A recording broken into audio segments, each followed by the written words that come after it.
kalagkisan. Nagliwanag ang iyong mukha, Panginoon. Naroon si Moises, naroon si Elias, ngunit ikaw ang sentro ng lahat. Nais naming magtayo ng tolda para sa tatlo, ngunit nang itaas namin ang aming mga mata, wala nang iba, ikaw na lamang, Jesus.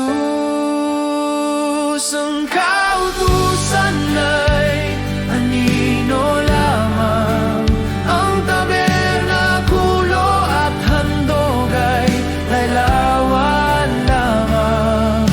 Lahat ay patungo sa iyo, ikaw ang katuparan,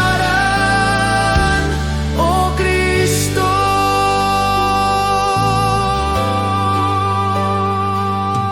Sa lumang tipan, ikaw ang hinahanap, sa bawat pahina ang iyong pangalan.